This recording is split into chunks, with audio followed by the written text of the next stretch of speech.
10th वालों, आपकी book NCERT के chapter pair of linear equations in two variable की एक्सरसाइज 3.5 के सेकंड क्वेश्चन को पढ़ेंगे इस वीडियो में।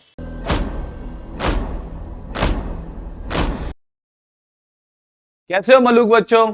उम्मीद है कि आप अच्छे ही होंगे और होने भी चाहिए, क्योंकि आज हम पढ़ने वाले हैं आपकी एक्सरसाइज 3.5 के क्वेश्चन नंबर सेकंड को। क्लियर है?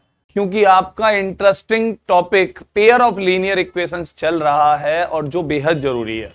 और आपको मैं एक बात बता दूं कि जब आप थोड़े से अगली क्लास में आओगे, 11th में आओगे, 12th में आओगे, साथ के साथ जब आप आईआईटी या नीट की तैयारी कर रहे होंगे, उस केस में आप फिजिक्स के डेरिवेशन करोगे या आप केमिस्ट्री पढ़ोगे या आप बाद में गवर्नमेंट जॉब की तैयारी करोगे, उस केस में आपको ये पेयर ऑफ लीनियर इक्वेशंस आने चाहिए, क्योंकि ये आपके लिए बहुत ज्यादा हेल्पफुल होंगे।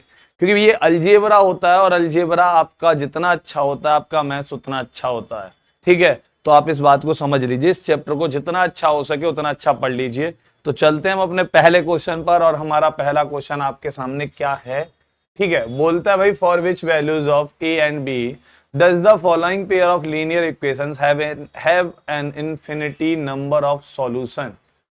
अब समझने की कोशिश कीजिएगा कि इन्फिनिटी नंबर ऑफ सॉल्यूशंस जो होते हैं वो कब होते हैं, क्योंकि आपको अच्छे से पता होगा, मैं हर बार बता चुका हूं, पिछली वीडियोस में भी बता चुका हूं। अगर आप लोगों में से किसी ने भी मेरी पिछली वीडियोस नहीं देखी हैं तो जाओ और मेरी पिछली वीडियोस देख लो। मैं हर बार बता चुका हूं, जब a1/a2, ठीक है, ऐसे ही b1/b2 और ऐसे ही c1/c2 अगर ये इक्वल हो, उस केस में क्या होता है, नंबर ऑफ सॉल्यूशंस जो होते हैं वो इन्फिनिटी होते हैं। ठीक है, तो इन्फिनिटी सॉल्यूशन होते हैं या मैनी सॉल्यूशन होते हैं। ठीक है भैया, तो कितने सॉल्यूशन होते हैं? इन्फिनिटी सॉल्यूशन होते हैं या मैनी सॉल्यूशन होते हैं इस केस में। क्लियर है? ऐसा होता है यहाँ पर। अब यहीं पर आपको ये क्वेश्चन में दे रखा है, तो यहां से a1/a2 फाइंड करो, b1/b2 फाइंड करो, ऐसे ही c1/c2 फाइंड करो और उनको सॉल्व करते जाओ। सॉल्व करोगे तो आपको वहां पर देखने को मिलेगा कि आपके पेयर ऑफ लीनियर इक्वेशन बनेंगे, जिसको आप फिर किसी मेथड से सॉल्व करोगे। अब देखो, शुरू करते हैं। मैं यहां पर अगर a1 फाइंड करता हूं तो a1/a2 मुझे नजर आता है 2 और अपॉन a-b। ठीक है, a1/a2 मुझे क्या फाइंड नजर आता है भाई? तो यहां पर क्या नजर आता है, ये 2/a-b, बिकॉज x का कोफिशिएंट 2 है और x का कोफिशिएंट a-b है।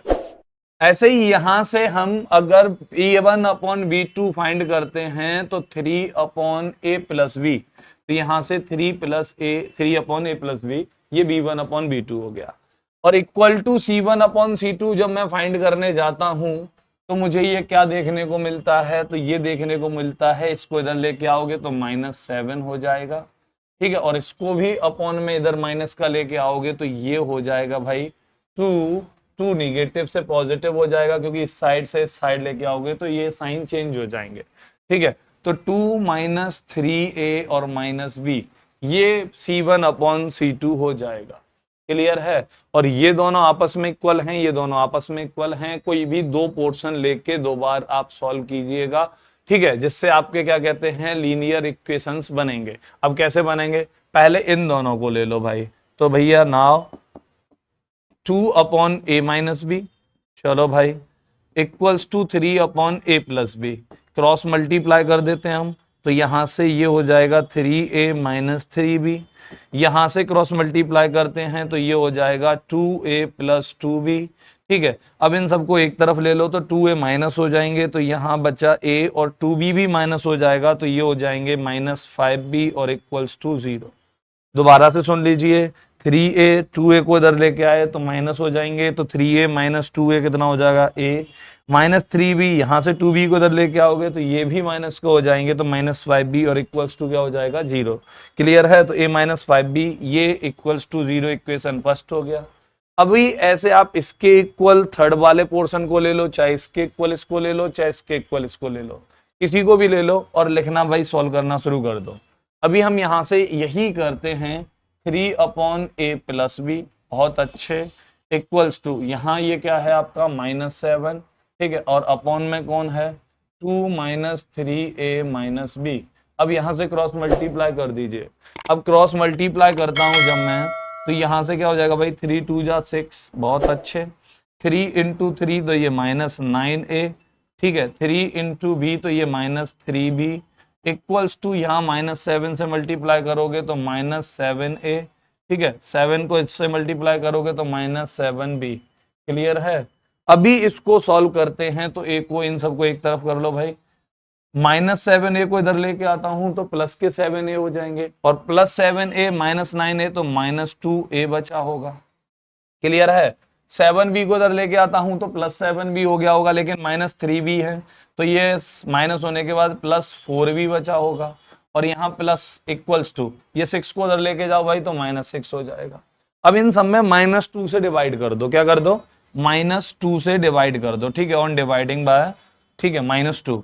तो भाई -2 से डिवाइड कर दो। अब यहां पर क्या बचा होगा? a बचा होगा, ठीक है, यहाँ -2 भी बचा होगा, और यहां -2 से डिवाइड किया तो 3 बचा होगा। ये इक्वेशन सेकंड हो गया, ठीक है। अब देखो उधर यहां पर एक इक्वेशन मिल गया, दूसरा इक्वेशन मिल गया, दो लीनियर इक्वेशन मिल गए, और दोनों लीनियर इक्वेशंस को सॉल्व करने के मैं सभी तरीके आपको पिछली वीडियोस में सिखा चुका हूं। मैंने आपको पहले सबसे पहले सब्स्टिट्यूशन मेथड सिखाया, साथ के साथ मैंने उसके बाद एलिमिनेशन मेथड सिखाया, और उसके बाद मैंने लास्ट वीडियो में, जो पिछली वीडियो है, उस वीडियो में आपको क्रॉस मल्टीप्लिकेशन मेथड सिखाया। तो ये लीनियर इक्वेशन सॉल्व करने के मैं सभी तरीके आप लोगों को पढ़ा चुका हूं। उम्मीद है कि आप इन इक्वेशंस को सॉल्व कर सकते हो, लेकिन ये बहुत प्यार से हो जाएंगे। इनको एलिमिनेशन मेथड लगा दो भाई, ठीक है, ज्यादा बेहतर रहता है, ज्यादा टाइम भी नहीं लगेगा। तो ये दोनों इक्वेशंस को एक दूसरे के पास रख लो भाई। तो इसको ही रख लेते हैं यहाँ पर, तो a - 5b और इक्वल्स टू 0। अब मुझे बताओ साइन अगर चेंज सेम है तो उस केस में भैया, क्योंकि ये कोफिशिएंट तो सेम है नहीं, ये वाले कोफिशिएंट सेम है, और जब ये कोफिशिएंट सेम है तो इनके साइन डिफरेंट करने पड़ेंगे, तभी ये सब्ट्रैक्ट होंगे या ऐड होंगे। तो यहाँ भैया सब्ट्रैक्ट ही कर दो, जिससे क्या होगा, आपका a माइनस का हो जाएगा, ये प्लस का हो जाएगा, और ये माइनस का हो ही जाएगा। a से a कैंसिल हो जाएंगे, ठीक है। प्लस के 5b, 2b माइनस के तो 3b बचा होगा, ठीक है, और 3 - 0 तो भैया 3 बचा होगा। यहाँ b इक्वल्स टू 3 का डिवाइड 3 में कर दो भैया, तो क्या आ जाएगा? 1 आ जाएगा। तो b का वैल्यू आ गया 1। क्लियर है। अब b का वैल्यू किसी भी इक्वेशन में सब्स्टिट्यूट कर दो, तो फर्स्ट इक्वेशन में कर दो चाहे सेकंड इक्वेशन में सब्स्टिट्यूट कर दो भाई, ठीक है। तो भाई मैं फर्स्ट इक्वेशन से बात करता हूं, ठीक है, फर्स्ट इक्वेशन से बात करता हूं, तो a - 5b, b की जगह पर आप रख दोगे 1। क्लियर है, और इक्वल्स टू 0 है। तो यहां से a - 5 इक्वल्स टू 0। अब ये 5 को उधर भेज दो भाई, तो a इक्वल्स टू 5 हो जाएगा, क्योंकि 5 का दूसरी साइड जाने पर साइन चेंज हो जाएगा, और 5 निगेटिव हैं, उधर जाकर पॉजिटिव हो जाएंगे, तो a इक्वल्स टू 5 हो गया। तो ये पूछ रहे हैं भाई साहब कि a और v की वैल्यू चाहिए, तो भैया a की वैल्यू 5 हो गई और v की वैल्यू 1 हो गई। क्लियर है। a की वैल्यू 5 हो गई, b की वैल्यू 1 हो गई। इस क्वेश्चन के ये हो गए भैया सॉल्यूशन। तो पहले आपने इन्फिनिटी सॉल्यूशंस के लिए कंडीशन समझी, उस कंडीशंस में आपने a1 b1 आपका a1 upon a2 b1 upon b2 c1 upon c2 ये रेशियो बनाया। रेशियो बनाने के बाद में दो दो के पेयर में उनको लेके मैंने दो लीनियर इक्वेशन बनाए, और दो लीनियर इक्वेशंस को फिर मैंने एलिमिनेशन मेथड से सॉल्व करके a और b की वैल्यू फाइंड कर दी। तो मतलब कहने का क्या है कि आपने जितना भी पढ़ रखा है वो सभी यूज हो रहा है, लेकिन अब ये इतनी ज्यादा लिखने में, इतना ज्यादा सॉल्व करने में, क्योंकि इसमें 2-3 कॉन्सेप्ट लग गए। फर्स्ट वन इज रेशियो, ठीक है। सेकंड वन के भाई दो दो के पेयर से पहले लीनियर इक्वेशन बनाना, ठीक है, फिर दूसरी बार में फिर लीनियर इक्वेशन बनाना, उसके बाद दोनों लीनियर इक्वेशंस को क्या कहते हैं, किसी मेथड से सॉल्व करना। तो ये जितना भी अब तक तुम लोगों ने पढ़ा है वो सभी यूज हुआ है इस क्वेश्चन में, और इसी को बोलते हैं अलजेब्रा, कि जितना पढ़ाया जाए उस सबको एक क्वेश्चन में समाया जाए। वहीं पर अलजेब्रा आपका बहुत ज्यादा अच्छे से होता है, और उन्हीं क्वेश्चंस को अगर करते हो आप तो आप बहुत अच्छे मैथमेटिशियन बनते जाओगे, ठीक है। बहुत अच्छा गणित होता जाएगा आपका, आपका गणित में अच्छे स्कोर्स होना शुरू हो जाएंगे। तो उम्मीद है कि ये क्वेश्चन समझ में आ गया होगा। चलते हैं एक क्वेश्चन और लेते हैं हम, यहीं से एक एग्जांपल और लेते हैं। क्लियर है।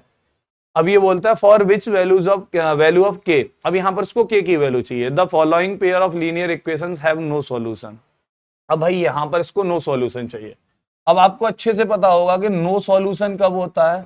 नो सॉल्यूशन होता है जब लाइन पैरेलल होती है, ठीक है। अब लाइन अगर पैरेलल होंगी उस केस में कंडीशन बनती है A1/A2 equals to B1/B2 but not equal to C1/C2। ये कंडीशन होती है नो सॉल्यूशन की, क्योंकि लाइन जब पैरेलल होंगी एक दूसरे को इंटरसेक्ट नहीं करेंगी। जब इंटरसेक्ट नहीं करेंगी उस केस में आपका ये कंडीशन होगा, पैरेलल होगा, ठीक है। तो भाई इस बात को समझ लीजिए, नो सॉल्यूशन का केस ये हो गया। अब यहां से A1/A2 फाइंड करते हैं तो A3 है, ठीक है। A2 2k-1 है क्योंकि x का कोफिशिएंट x का कोफिशिएंट, तो भैया ये हो गया 2k-1 हो गया। क्लियर है। अब यहीं से B1/B2 फाइंड करते हैं तो y का कोफिशिएंट, चलिए देखिए यहां पर प्लस होगा और यहां पर भी प्लस होगा, क्यों इक्वल मिसटाइप हो गया है, कोई नहीं। तो यहां पर भाई B1/B2 फाइंड करते हैं तो B1 कितना हो गया 1 हो गया, और यहां पर B2 कितना हो जाएगा k-1 हो जाएगा, ठीक है। But not equal to C1/C2, तो ये 1 ये हो जाएगा 2k+1। अब इन दोनों पर ये इक्वल हैं तो इनको सॉल्व कर लो भाई, और अगर हम सॉल्व करते हैं तो क्रॉस मल्टीप्लाई कर दो इन्हीं का। अब यहां से क्रॉस मल्टीप्लाई किया तो ये क्या हो जाएगा 3k-3 हो जाएगा, और इक्वल्स टू इसका मल्टीप्लाई यहां होगा तो ये 2k-1 हो जाएगा। अब 2k को इधर ले आओ भाई, तो ये हो जाएगा आपका कितना 1k बचा होगा, क्योंकि 3k से 2k माइनस हो जाएंगे। 3 को उधर भेज दो तो प्लस का हो जाएगा, और प्लस के 3 में से 1 माइनस होगा तो 2 हो जाएगा। अब k का वैल्यू कितना हो गया 2 हो गया।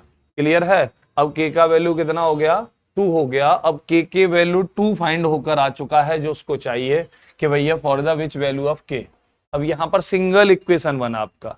क्लियर है। तो उम्मीद है कि आपको ये क्वेश्चन और ये आज की क्लास समझ में आई होगी। आप इस तरीके से किसी भी वेरिएबल की वैल्यू फाइंड कर पाओगे, लेकिन आपको पता होना चाहिए कि किस कंडीशन में पैरेलल होती हैं, मतलब नो सॉल्यूशन होता है, किस कंडीशन में कोइंसिडेंट होती हैं, मतलब इन्फिनिटी सॉल्यूशंस होते हैं, किस कंडीशन में इंटरसेक्टिंग होती हैं, मतलब यूनिक सॉल्यूशन होता है। ये सभी बातें आपको पता होनी चाहिए, और अगर नहीं पता हैं तो मेरी पिछली वीडियोस देख लीजिए, पूरा प्लेलिस्ट बना हुआ है, 1 बाय 1 सारी वीडियोस देखिए, समझिए और एक्सरसाइज की प्रैक्टिस कीजिए। तो उम्मीद है कि मैं आपको ये समझा पाया होऊंगा। तो भैया अगर वीडियो अच्छी लगी है, क्लास अच्छी लगी है, तो अपने दोस्तों को भी इसको फैला दो भैया। क्लियर है। तो मिलेंगे आपसे हम अगले टॉपिक के साथ, अगले क्वेश्चन के साथ आपकी अगली वीडियो में। तब तक के लिए नमस्कार, जय हिंद, जय भारत।